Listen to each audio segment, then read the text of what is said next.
Hello everyone, welcome to நர்பவி சமையல். இன்றைக்கி Salem special தட்டுவடை settle வெள்ளரிக்காய் செட்டும் ரெகுலர் செட்டும் எப்படி செய்யலாங்கிறத பார்க்கலாம்.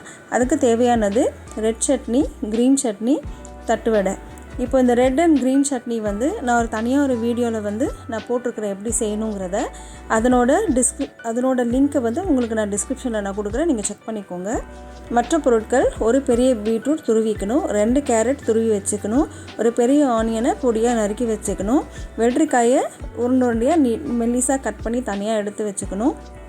இப்போ ஒரு பிளேட்டில் நீங்கள் ஒரு தட்டையில் கொஞ்சமாக க்ரீன் சட்னி வச்சு நீங்கள் தனியாக எடுத்து வச்சுக்கோங்க. இப்போ காய்கறி ஒன்று ஒன்றா நம்ம மேலே போடணும். லைக் கேரட் போட்டுட்டு அதுக்கப்புறம் பீட்ரூட்டு, அதுக்கப்புறம் கொஞ்சமாக வெங்காயம் நம்ம போட்டுக்கலாம்.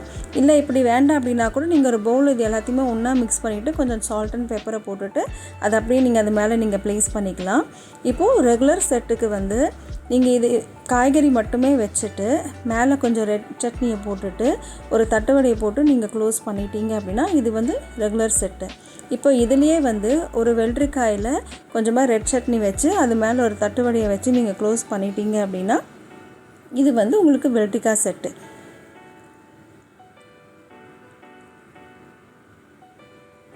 இந்த சட்னி நீங்கள் எப்படி வேணால் நீங்கள் வச்சுக்கலாம். நீங்கள் இந்த காய்கறியில் கூட நீங்கள் மிக்ஸ் பண்ணும்போது கொஞ்சம் சட்னியை போட்டு கூட நீங்கள் மிக்ஸ் பண்ணி கூட நீங்கள் அதில் நீங்கள் வச்சுக்கலாம். இதுக்கு மேலே உங்களுக்கு சால்ட் அண்ட் பெப்பர் வேணும்னா கூட நீங்கள் போட்டுக்கலாம் நீங்கள். ஸோ இப்போ உங்கள் வெள்ளரிக்காய் செட்டும் ரெகுலர் செட்டும் உங்களுக்கு ரெடி ஆகிடுச்சு. அன்போடு சமைங்க, ஆரோக்கியமாக சாப்பிட்டுங்க. நன்றி.